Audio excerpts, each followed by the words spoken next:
All right, YouTubers, what's happening? We are talking about the Buck Marksman. This is the SK Knives Inferno model. They've done quite a few different variations of the Marksman. This is the orange G10 with S35. They've had an M390 version, I believe. They've had gray G10. Lots of different options. The Marksman's one of those knives that I reviewed and never published the video. I've still got it on my hard drive and never reviewed it. And I don't know why, or never published it. I have no idea why. It is a flipper on bearings. Has the backstrap lock, I guess we'd call it. It's a hawk. There is an actual name for the lock, but it's escaping me right now. But it's a Gavin, it's the Hawk brothers, or father and son, I believe, combination. It's their lock mechanism. And it works well. It's really different. And I think backstrap's a good way to put it, but it kind of reminds me of the Scorpion lock in some ways. That Cold Steel uses just a lot. You know, the Cold Steel Scorpion's much more robust. This was around first, I believe. Could be wrong. I'm not sure when Demco did the Scorpion, but you do have two set screws here. You can adjust the lock. You can see it's very, very drop shut smooth. I mean, look at that. It just drops to itself. The one thing that plagued this knife for me when I had it when it first came out was the detent. And see how you can just flick the knife open? It does the same thing on this model.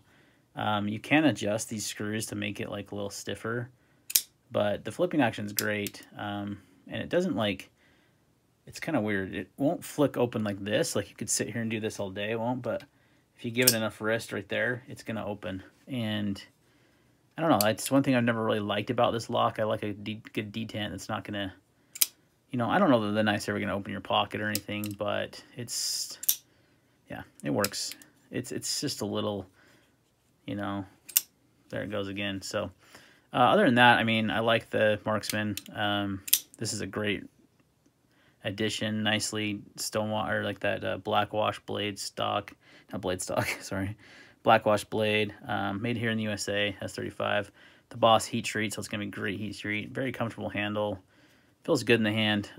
It's, you know, it's just a different locking mechanism. A lot of people love the Marksman. I think it's a cool design. I appreciate the different lock. I just wish they had, I don't know if this is the second one I've handled, and they both had that kind of detent issue. I think this one's better. I think the other one was worse.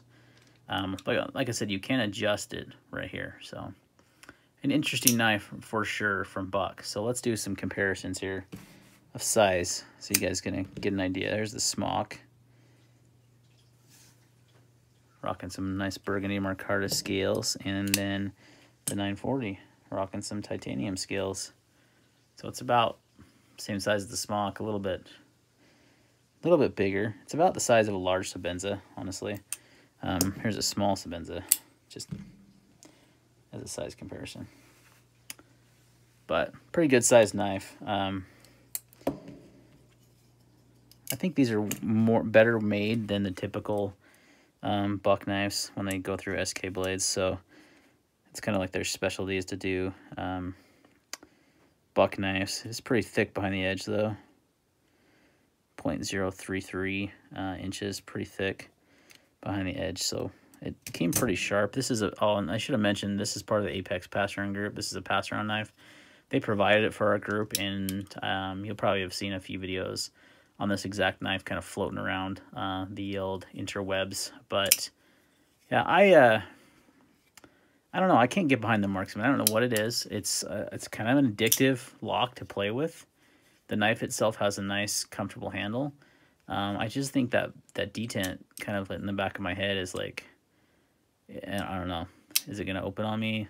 Because when I just shake it a little bit, if I give it a good wrist flick, it'll fly right open. Maybe that's, you know, maybe some people like that. Maybe that's one opening method they look at, because I really don't think it's going to open your pocket. But you can also middle.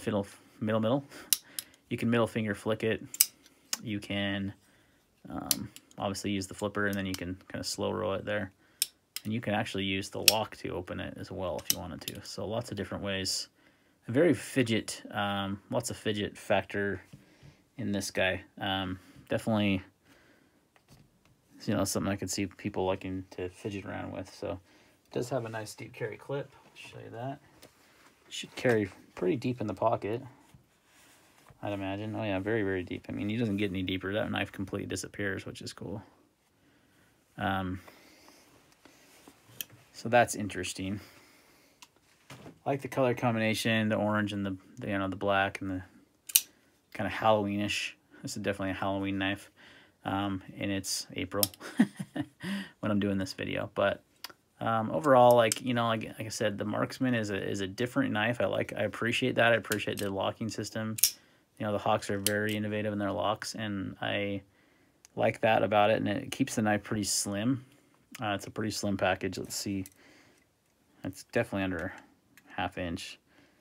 And just actually 0.48, so not terribly, you know, slim, but slim enough, and it keeps the weight down on the knife too.